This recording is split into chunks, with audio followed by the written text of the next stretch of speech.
Hay algunos complementos de análisis que yo utilizo dentro de mi modelo. No son recursos conceptuales que se deban aplicar en primera instancia, sino que se emplean en la medida en la que el contexto lo requiera. ¿De acuerdo? Es importante que inclusive tú, para cualquier estrategia que hayas desarrollado, tengas presente que vas a necesitar recursos principales de análisis y conforme el mismo contexto, el mismo escenario te lo requiera, vas a ir empleando e implementando algunos recursos adicionales a lo que yo denomino complementos de análisis. ¿Cuáles son mis complementos de análisis? El consequent encroachment de una mecha. Y por ejemplo, para yo poder establecer correctamente el consequent encroachment de una mecha, necesito que la mecha de esta vela cumpla con ciertos requisitos. El requisito es que esté dentro de un rango en equilibrio, un rango en el que haya existido entrega de precio en ambas direcciones. Eso me permite a mí entender que esta mecha, ¿de acuerdo? Puedo utilizarla en su 50%, ¿de acuerdo? Consequent encroachment. ¿Cuál es la diferencia con el mean threshold? El mean threshold es el 50% de un rango en el que tú incluyes cuerpos de vela. El consequent encroachment es el 50%, ¿de acuerdo? La mitad de un desequilibrio o de un rango que no tenga e incluya un cuerpo de vela, ¿de acuerdo? Lógicamente, las mechas no comprenden cuerpos de vela. Así que por eso cuando se delimita el 50% de una mecha, se le denomina consequent encroachment, que es el límite máximo permitido al que el precio va a llegar.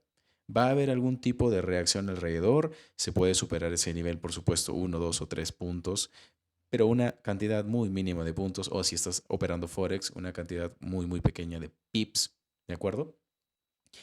Y luego tiene que haber una reacción siempre y cuando ese nivel esté en armonía con el bias, al menos de corto plazo, de al menos de corto plazo. ¿Por qué? Porque, por ejemplo, hoy 19 de octubre del 2023 quería colocar una operación en compra. Sin embargo, hasta las 11:10 no tuve ningún tipo de feedback, de acuerdo, contextual, que me permitiera a mí tomar una operación al menos hasta las 11:10. Y en estos casos necesito implementar el complemento de análisis. ¿De acuerdo? ¿Cuál es este complemento de análisis? La utilización de este nivel diario clave, es un key level, y la reducción a una microtemporalidad. Yo he explicado que solamente utilizo temporalidad diaria, una hora y un minuto. Sin embargo, en esta ocasión voy a explicarles un complemento de análisis que utilizo cuando bajo a una temporalidad mucho más pequeña. En este caso y para este día, reduje la temporalidad a 15 segundos. Y quiero mostrarles cómo fue que coloqué mi operación, ¿de acuerdo? En primer lugar, no pierdan de vista el consequent encroachment de esta mecha. ¿Por qué decimos que este consequent encroachment es válido? Porque está dentro de un rango en equilibrio. ¿Y cuál es ese rango en equilibrio? Piensa en esto. Desde este máximo hasta este mínimo, tengo sell side delivery. Y desde este mínimo, cuando se genere el movimiento alcista hasta ese mismo máximo, tengo buy side delivery. Esta es la mecha que se encuentra en el extremo superior de todo ese rango, ¿de acuerdo? Y es una mecha de una vela cuyas características son bastante particulares. Es una mecha con una amplitud bastante extensa, ¿de acuerdo? A diferencia de la mecha superior de la vela siguiente y de la vela siguiente. Es una mecha que se encuentra en premium, ¿de acuerdo?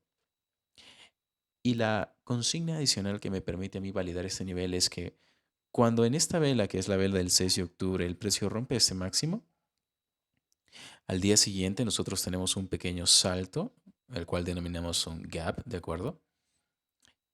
Y luego tenemos apertura de la vela del 9 de octubre, lunes, movimiento bajista, y tenemos un feedback alrededor del consequent encroachment de esta mecha, dado que al superarse el rango en equilibrio, este va a ser el nivel horizonte de reacción.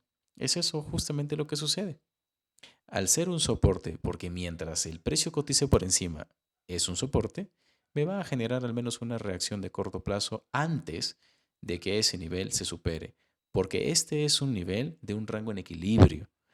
Las mechas constituyen un rango en donde existe entrega de precios en ambas direcciones. Lógicamente, buy side libre, sell side libre, una mecha superior. Listo. En este caso, quiero que entiendan una cosa. Ya he explicado en mis sesiones de backtesting que las consignas de movimiento del precio o cómo el algoritmo se mueve o genera los movimientos es generando un rango en equilibrio y luego un rango en desequilibrio, un rango en equilibrio y así sucesivamente. Sin embargo, los rangos en equilibrio son mucho más prioritarios que un rango en desequilibrio. Es importante que sepas que un rango en equilibrio, ¿de acuerdo? Un rango que tú puedas identificar en tu gráfico en donde ha existido entrega de precios en ambas direcciones, va a generar algún tipo de reacción por más pequeña que sea. Un rango en equilibrio no se va a superar simplemente con un movimiento y ya. El precio al llegar a ese rango va a generar algún tipo de reacción. Sin embargo, los rangos en desequilibrio son mucho más susceptibles de cubrirse o llenarse, de equilibrarse sin ningún tipo de reacción. ¿Alguna vez has visto, por ejemplo, un movimiento alcista con un desequilibrio en forma de BC, ¿de acuerdo? Buy side imbalance, sell side inefficiency. Y luego en el futuro, cuando el precio visita ese rango en desequilibrio, al no encontrar ningún tipo de soportes, simplemente tiende a llenarlo, porque es un vacío de liquidez, entonces hablemos del llenado, ¿no? ¿Verdad? O tiende a equilibrarlo, para que me entiendas, y lo equilibra sin más, ¿me entiendes? Es importante que aprendas entonces a identificar en tus gráficos rangos en equilibrio y rangos en desequilibrio, ¿de acuerdo? Uno de estos rangos en equilibrio son precisamente las mechas. Sí, las mechas son rangos en equilibrio, repito eso. Entonces, cuando el precio alcanza precisamente ese nivel que está en los 14.976.25, empiezo a formular mi setup. Hablemos de este setup que ya les he explicado en el episodio número 13, perdón, de la mentoría entrega de precio. Sell side liquidity más BPR o buy side liquidity más BPR o soporte más BPR o resistencia más BPR. En este caso, este al ser el key level que traemos desde temporalidad diaria, es nuestro key level. Podemos entonces definirlo como nuestro soporte y en la medida en la que encontremos, lógicamente en temporalidad más baja de 15 segundos, un rango en desequilibrio que se haya convertido en un BPR, en un Balance Price Range, podemos utilizarlo el nivel diario de patrocinio para colocar una operación en compra. Que para este día era precisamente lo que quería hacer. Quería encontrar una narrativa que se relacione con un potencial movimiento alcista. Así que lo que vamos a hacer es dirigirnos a temporalidad menor aquí, ¿de acuerdo? Voy a ir exactamente a 15 segundos, perdón, esos son 15 minutos, 15 segundos, y voy a dirigirme al momento exacto de la operación que coloqué a las 11:26. Exactamente. En un minuto, ¿de acuerdo? Lo que ustedes tienen es este CB, porque esto es un CB en un minuto, que de hecho voy aquí a colocar con su respectiva nomenclatura. Tengo Sell Side Liquidity más BPR y luego el precio reacciona lógicamente al mediodía exactamente, ya dado que aquí teníamos un fundamental, una noticia. No obstante, no se opera de acuerdo en ese horario, no operamos. 11:50 termina nuestro lapso operativo, que es más o menos o aproximadamente por aquí. ¿Sí? Aquí están las 11:50. Todo lo que suceda después ya no nos interesa. Así que lógicamente lo que a mí me importaba era encontrar un setup en compra pequeño, pero fundamentado. Tengo mi nivel de patrocinio en temporalidad diaria, tengo el desequilibrio del movimiento que alcanza el nivel importante y luego tengo un movimiento que lógicamente cruza ese CB, ¿verdad? Acá lo que tengo es, sí, Sell Side Liquidity más BPR, pero si tú quieres considerar este nivel como un nivel de soporte clave, también puedes entonces, y es totalmente válido, decir que este fue un soporte que se alcanzó con un movimiento que contenía un desequilibrio en forma de CB y al superarse tenemos la conversión de ese rango en desequilibrio en un Balance Price Range cuyo alcance me permite colocar una operación en compra con el stop loss lógicamente cerca a estos mínimos. Cerca de, ¿por qué? No debajo, cerca, porque entiendo que este es un mínimo que no se debe romper, al menos dentro de estos plazos de tiempo. Coloco la operación en compra, ¿de acuerdo? Y de hecho voy a colocar una pequeña imagen aquí, ¿de acuerdo? Y por aquí un pequeño recuadro con la hora del servidor, dado que la operación la tomé en MetaTrader, no la tomé o no la ejecuté, perdón, en TradingView. Y finalmente tuvimos una operación en Take Profit, 25 puntos de stop loss, 50 puntos de recorrido en profit.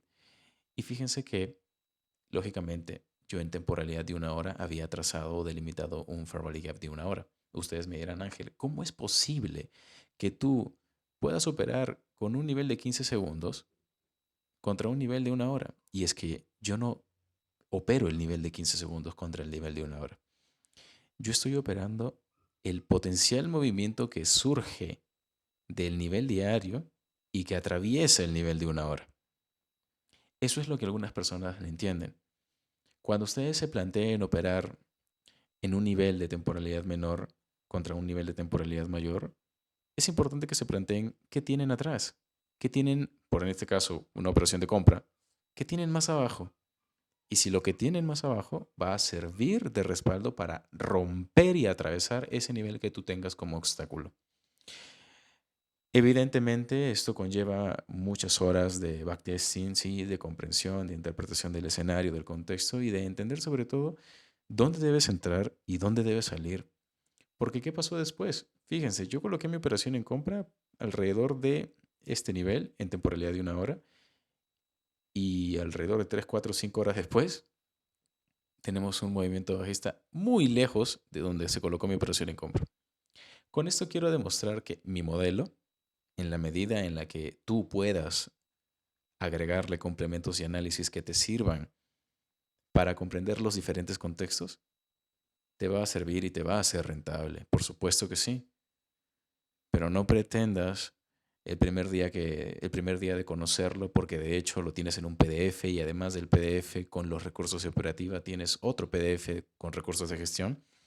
No pretendas ser un experto, no pretendas buscar exactamente el patrón que te dejé en esos PDFs sin entender el contexto, sin primero haber visto mi mentoría 2023, lógicamente, sin haber visto las sesiones de backtesting en donde explico desde cero cómo hacer un análisis desde temporalidad diaria, qué buscar en diario, en una hora, en un minuto. Y en este caso te estoy mostrando qué podrías hacer cuando en un minuto no tienes lo que quieres. O qué hacer, por ejemplo, cuando entiendes que no vas a tener en temporalidad de un minuto lo que buscas dentro de tu horario operativo. Porque en este caso la operación, si volvemos ya a un minuto, ¿de acuerdo? Sí tenemos una narrativa que nos permite colocar una operación en compra en un BPR, ¿de acuerdo? En forma de CIVI, pero fuera de horario. Este es un recurso entonces, esta presentación, este video es un recurso entonces de qué es lo que podrías hacer al encontrarte frente a esta situación. Y puedes incluso relacionar lo que te estoy diciendo en este video con tu estrategia. No me refiero a que apliques los recursos o herramientas que yo aplico en mi modelo en tu estrategia, sino que busques las mismas consignas de discernimiento que te estoy transmitiendo, de entender si, ok, el precio ha llegado a un siguiente nivel, entonces en este siguiente nivel voy a buscar la narrativa en temporalidad más baja, en una temporalidad más pequeña, ¿de acuerdo? Y si se cumplen estas condiciones, me voy a respaldar en este nivel y voy a operar a favor de esa narrativa que se presentó. Independientemente de la estrategia que utilices, lo vas a lograr.